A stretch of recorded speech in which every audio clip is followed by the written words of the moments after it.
Մեկնարկել է բուհերի ընդունելության 2025 թվականի միասնական քննությունների երկրորդ հիմնական փուլը։ Քննական առաջին օրը հանրապետությունում քիմիայից գիտելիքները կստուգի 1174 դիմորդ, ռուսերենից 309։ Մետաղորսիչ սարքով ստուգվում ու քննասենյակ են մտնում Կապանի, Քաջարանի ու Մեղրիի 24 դիմորդները։ Ըստ նախնական հայտագրման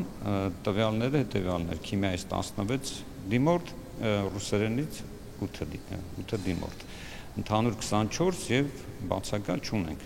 3 ժամ տևող քննությունը վճռորոշ դեր ունի դիմորդների հետագա ուսումնառության համար։ Նրանց մեծ մասը ձմռանն է փորձել ուժերը։ Հարգելի կամ ոչ հարգելի պատճառով քննությանը չներկայացողների համար երկու փուլի հնարավորությունը ձեռնտու է։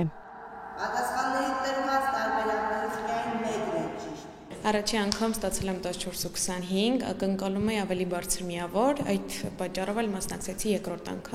երկրորդ անգամ ավելի լավ էր առանց լարվածության, ինձ թվում է լավ կլինի, ցանկանում եմ ընդունվել Երևանի պետական համալսարան, միջմշակութային հաղորդակցության բաժինը։ Առաջին անգամ էի հանձնում, հունվարին ուժեղ չէի փորձել, կարելի ասել, այսին փորձնական թեստներ միասնական, թեստերը շատ հեշտ էին իմ կարծիքով, շատ բաներ կան, որ ես գիտեի, շատ բաներ կար, որ չգիտեի, չտակցնեմ։ Քննությանը երկրորդ անգամ եմ մտնում, արդեն մի անգամ հանձնել եմ ձմռանը։ Հիմա եկել եմ ավելի բարձր ստանալու համար։ Քիմիա եմ հանձնել, հունվարին եմ հանձնել, թեստը համեմատ հունվարի ավելի բարդ էր, դեպից պատվով դուրս եկա, քանի որ անվճարի համար եմ պայքարում, դրա համար հիմա եմ տվել։ Սկզբից ահավոր բարդ էր թվում, որ մտել էի ու թեստը բացել էի, այնպիսի բաներ կար, որ սենց ահավոր լարվել է այդ պահը, բայց հետո հանգստացա ու երբ արդեն հեշտերը գրում ես, ոնց որ ինքնավստահություն բարձրանում է ու այդպես դժվարներն ես կարողանում։ Վերջերս գործադրված սարքը օգնում է քննասենյակում ապահովել հանգիստ մթնոլորտ։ Արամ Նազարյանը նշում է, հատկապես ձմռանն են արձանագրվում կարգը խախտելու դեպքեր, հայտնաբերվողները հեռացվում են։ Մանավանդ ձմռան այդ քննական սեզոնին շատ էին փորձում, ասենք, կամ փորձում են հեռախոսներ, լսող, փոխանցող սարքեր, տարբեր կրիչներ օգտագործել,